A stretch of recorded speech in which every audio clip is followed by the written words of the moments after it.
இந்த 5ஆம் இடம் என்பது முதல் புத்திரன், குழந்தை தான் 5ஆம் பாவம். அந்த ஜாதகருக்கு பாருங்க 5ஆம் பாவம் முடங்கிட்டாலே அந்த கரு உருவாகிறதுக்கு ரொம்ப சிரமப்பட்டு தான் கரு உருவாகுமா. இந்த உலகத்துல காதல் என்பது ஒரு நல்ல வார்த்தை சொல்லி வச்சிருக்காங்க. இந்த காதல்ங்கிறது எத்தனாம் இடம் கேட்டீங்கன்னா 5ஆம் பாவம் தான். யாருக்கெல்லாம் 5ஆம் பாவம் முடக்கு தோஷம் இருக்குதோ அவங்க காதலிப்பாங்க, அந்த காதலை கல்யாணம் பண்ணணும்னு ஆசைப்படுவாங்க.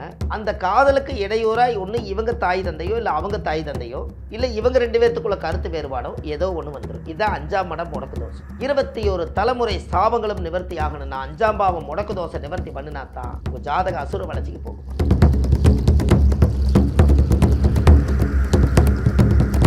அனைவருக்கும் வணக்கம்.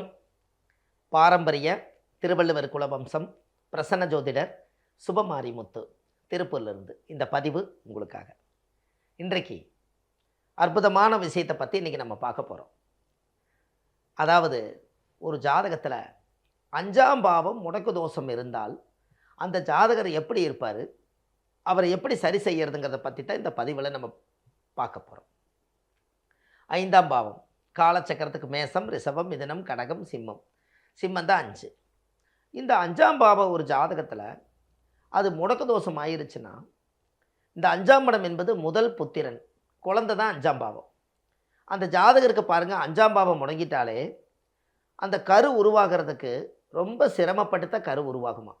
கல்யாண மூச்சவங்களுக்கு குழந்தை பாக்கியம் பெற்றுக்கணும்னா அந்த 5ஆம் பாவம் தான் முதல் குழந்தை. இந்த முதல் குழந்தை பெற்று வெளியில் கொண்டு வந்துட்டாலே பெரிய விஷயம். அந்த வீட்டுக்கு ஒரு வாரிசு வந்துருச்சுங்கிறது எவ்வளோ ஆனந்தப்படுறீங்க.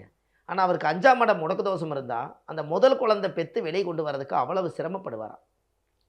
அப்போது 5ஆம் பாவம் ஒரு மனிதனுடைய வாழ்க்கையில் பாருங்கள், இந்த உலகத்தில் காதல் என்பது ஒரு நல்ல வார்த்தை சொல்லி வச்சுருக்காங்க. இந்த காதல்ங்கிறது எத்தனாம் இடம்னு கேட்டிங்கன்னா 5ஆம் பாவம் தான். யாருக்கெல்லாம் 5ஆம் பாவம் முடக்கு தோஷம் இருக்குதோ அவங்க காதலிப்பாங்க, அந்த காதலை கல்யாணம் பண்ணணும்னு ஆசைப்படுவாங்க. அந்த காதலுக்கு இடையூறாய் ஒன்று இவங்க தாய் தந்தையோ இல்லை அவங்க தாய் தந்தையோ இல்லை இவங்க 2 பேர்த்துக்குள்ள கருத்து வேறுபாடோ ஏதோ ஒன்று வந்துடும். இதுதான் 5ஆம் இடம் முடக்கு தோஷம். இதை நம்ம தெரிஞ்சுக்கணும் அல்லவா.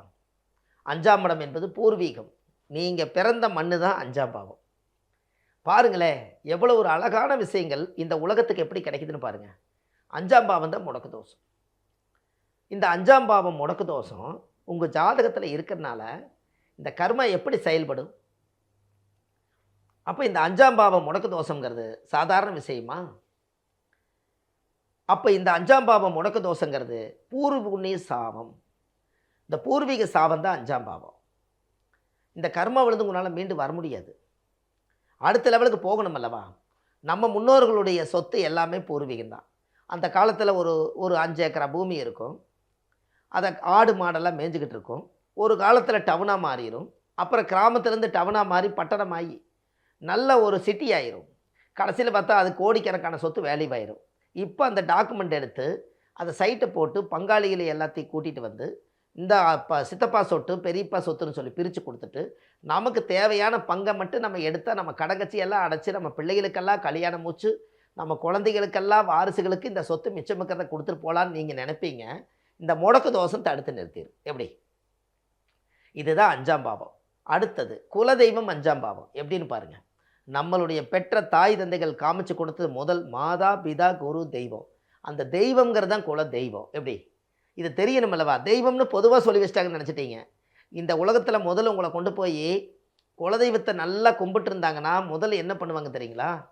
உங்களை குழந்தைய பிறந்து ஒரு 3 மாதத்துக்குள்ள குழந்தையும் தெய்வம் ஒன்றுன்னு சொல்லி நீங்கள் எல்லாருமே ஒரு 100க்கு 60% எல்லாரும் குலதெய்வத்தினுடைய பாதத்தில் நீங்கள் எல்லாம் மடியில் கோயில் கருவறையில் எல்லாருமே நீங்கள் எல்லாரும் சாமியோட அந்த கோவில் கருவறையில் படுத்து ஆசீர்வாதம் வாங்கினவங்க தான் நீங்கள் எல்லாருமே. அதில் எவ்வளோ ஒரு சந்தோஷம்னு பாருங்கள். பிறந்த குழந்தைக்கு இந்த 5ஆம் பாவம் முடக்கு தோஷம் இருக்கிறவங்க குலதெய்வம் கோயிலில் போய் சாமியோட பாதத்தில் வச்சு பூஜை பண்ணி அவங்க பேருக்கு என்ன பேர் வைக்கல அதை அர்ச்சனை பண்ணிட்டு வரணுமா. அந்த காலத்தில் எத்தனை பேர் இன்றைக்கி பார்த்துக்கிறீங்களா?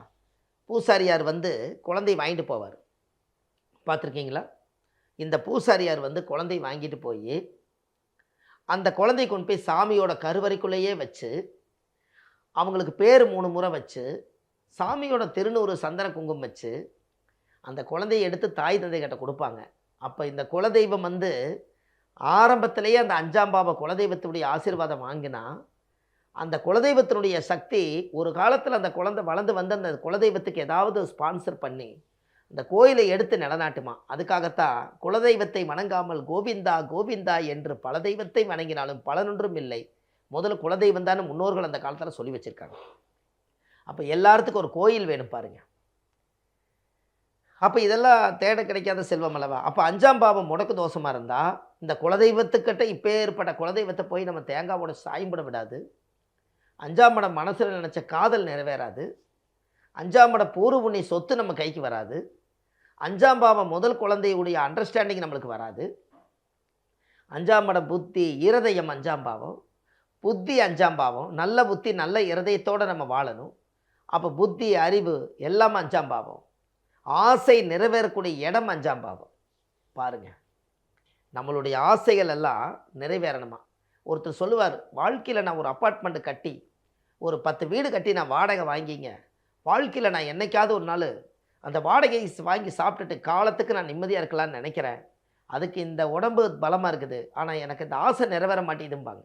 அதுக்கு காரணம் 5ஆம் பாவம். அப்போ இந்த 5ஆம் பாவத்தை நீங்கள் சரி பண்ணலைன்னா உங்கள் வாழ்க்கை எப்படி சரியாகும்? அப்போ இதை நீங்கள் சரி பண்ணணும் அல்லவா. உங்கள் முன்னோர்களுடைய ஆசீர்வாதம் கண்டிப்பாக வேணுமல்ல. அப்போ முன்னோர்களோட ஆசீர்வாதம் எல்லாம் சேகரித்து கொண்டு போய் குலதெய்வத்தினுடைய சிலையில் கொண்டு போய் இறக்கிட்டாங்க. ஏன்னா அவங்க தான் அந்த காலத்தில் கல் எங்கே கிடச்சிது, இடம் எங்கே கிடச்சிது, கோயிலை எப்படி உருவாக்குனாங்க, சாதி சனத்தை எப்படி வர வச்சாங்க, அங்காளி பங்காளிகள் எல்லாத்தையும் ஒன்று சேர்த்துனாங்க, தெய்வத்துக்கு அமாவாசை பௌர்ணமிக்கு பூஜை எப்படி பண்ணினாங்கன்னு அத்தனையும் குலதெய்வத்துக்கிட்ட தான் வந்து எல்லாரும் சேர்ந்தாகணுன்னு அந்த குலதெய்வத்தை எடுத்து நிலநாட்டவங்களுடைய குடும்பம் தான் தெய்வீகமான குடும்பமாக அந்த காலத்தில் சொல்கிறாங்க. அதனால தான் அவங்களுக்கு பூசாரி பதவியே கிடைக்கிறதுக்கு காரணம். எப்படி சும்மா ஒரு தெய்வம் ஒரு பட்டம் கொடுத்துருமா, மனுஷன் ஒரு பட்டம் கொடுப்பார், ஜோதிட ரத்னான்னு ஒரு பட்டம் கொடுக்குறேன் அப்படின்னு ஒருத்தர் கொடுப்பார், ஜோதிட மாமணின்னு ஒருத்தர் கொடுப்பார். ஆனால் தெய்வம் கொடுக்குற பட்டம் நிலையானது, காலத்துக்கு அழியாதது. அப்போ இதெல்லாம் 5ஆம் பாவம் தானே. நம்ம ஜாதகத்தில் நம்ம 5ஆம் பாவம் நல்லா இருக்கணும் அல்லவா. வாழ்க்கையில் பெரிய பெரிய லெவலுக்கு நம்ம நல்லா இருக்கணும் அப்படின்னா நம்ம முன்னோர்களுடைய ஆசீர்வாதம் வேணும் அல்லவா. அப்போ இதெல்லாம் பூர்வ ஜென்மத்தினுடைய அந்த கர்மா தானே. 21 தலைமுறை சாபங்களும் நிவர்த்தி ஆகணும்னா 5ஆம் பாவம் முடக்கு தோசை நிவர்த்தி பண்ணினாத்தான் உங்கள் ஜாதக அசுர வளர்ச்சிக்கு போகுமா. அதுக்கு முதல் வந்து உங்கள் ஜாதகத்தை முதல்ல கண்டுபிடிச்சி உங்களுடைய பிறந்த தேதி நேர டயத்தை வச்சு உங்களுடைய நட்சத்திர ராசி லக்கணத்தை எடுத்து உங்களுடைய மகாதிசை விரித்து உங்கள் ஜாதகத்தில் ஆதி எந்த பரமநாளிகை தாய் மாதா கர்ப்பத்தில் சிவிட்டம் நீக்கி சென்றது போக நின்றது இருப்பு, தாயுடைய கர்ப்பத்தில் கர்ப்பகாலம் இருப்புன்னு சொல்லி ஒன்று வருமே, அது நீங்கள் இந்த பூமியில் என்ன விட்டுட்டு வந்தீங்களோ மிச்சம் இருக்கிறது அந்த இருப்பு. அந்த இருப்பு திசையிலேருந்து உங்கள் வாழ்க்கை ஆரம்பம். அதை நம்ம தெரிஞ்சுக்கணும் அல்லவா. அங்கே தான் உங்களுடைய யோகம் வந்து எங்கே ஒளிஞ்சிருக்குன்னு தெரியும். அதை ஆராய்ச்சி பண்ணி உங்கள் ஜாதகத்தில் 5ஆம் இடம் முடக்கு தோஷத்துக்குண்டான கோயில் தமிழ்நாட்டுக்குள்ள அது எங்கே இருக்குதுன்னு, கர்ம வினை தீர்க்கக்கூடிய கோயில் எங்கே இருக்குதுன்னு கண்டுபிடிக்கணும்.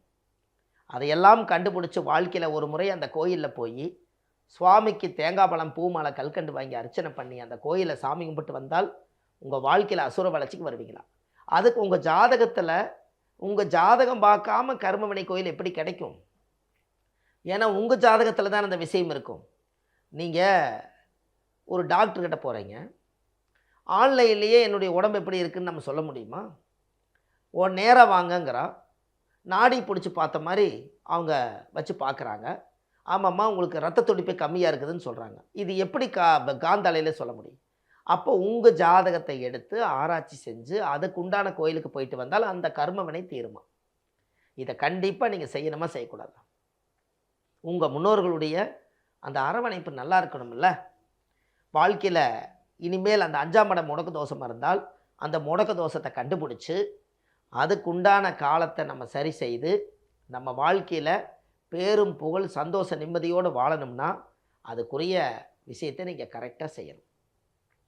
அப்போ உங்களுடைய முன்னோர்களுடைய ஆசீர்வாதத்தோட இந்த 5ஆம் இடம் பூர்வீக சாபம் நம்மளை விட்டு போகணும்னா உங்கள் காலத்தில் இந்த முடக்கை கண்டுபிடிச்சி உங்கள் கர்மாவை குறைச்சி இதுக்கு அடுத்தபடியாக நம்ம என்ன படிக்கட்டுக்கு போகணும்னு சொல்லி ஆராய்ச்சி பண்ணி அந்த கோவிலை எடுத்தால் உங்கள் வாழ்க்கை அசுர வளர்ச்சிக்கு வரும்.